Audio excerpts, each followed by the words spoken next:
शरद नवरात्रि को बहुत बहुत शुभकामना। आज हम माता रानी का गीत लेकर आप लोग के सामने उपस्थित हुए हैं। तो चलिए आप लोग को हम माता रानी का गीत सुनाते हैं।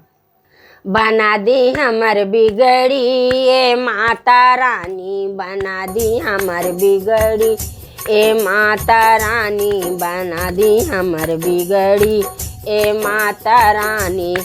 मलिया घरे जाइब हम फूलवा ले आइब, मलिया घरे जाइब हम फूलवा ले आइब। सजाइब तोहर नगरी ए माता रानी, सजाइब तोहर नगरी ए माता रानी। बना दी हमार बिगड़ी ए माता रानी, बना दी हमार बिगड़ी ए माता रानी। बगिया में जाइब हम फलवा ले आइब, बगिया में जाइब हम फूलवा ले आई। लगाइब तोहर भोगवा ए माता रानी, बगिया में जाइब हम नरियर ले आइब, बगिया में जाइब हम नरियर ले आइब। लगाइब तोहर भोगवा ए माता रानी, लगाइब तोहर भोगवा ए माता रानी। बना दी हमर बिगड़ी ए माता रानी, बना दी हमर बिगड़ी ए माता रानी। बाजारों में जाइब हम चुनरी ले आइब, बाजारों में जाइब हम चुनरी ले आई। सजाइब तोहर देहिया ए माता रानी, बना दी हमर बिगड़ी ए माता रानी, बना दी हमर बिगड़। गंगा जी में जाइब हम जलवा ले आइब, गंगा जी में जाइब हम जलवा ले आइब।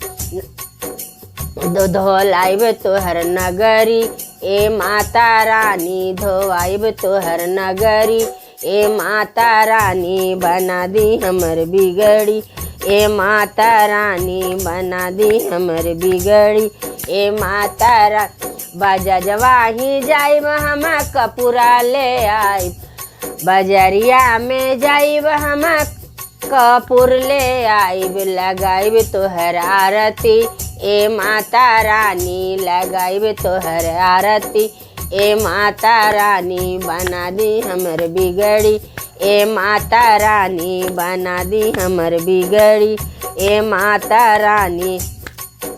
बजरवा में जाइब हम सिंदूरा ले आइब, बजरवा में जाइब हम सिंदूरा ले आइब। भराइब तोहर मंगिया ए माता रानी, भराइब तोहर मंगिया ए माता रानी। मलिया घरे जाइब हम हरवा ले आइब, मलिया घरे जाइब हम हरवा ले। सजाइब तोहर गलवा ए माता रानी, सजाइब तोहर गलवा ए माता रानी। बना दी हमर बिगड़ी ए माता रानी, बना दी हमर बिगड़ी ए माता रानी, बना दी हमर बिगड़ी ए माता रानी।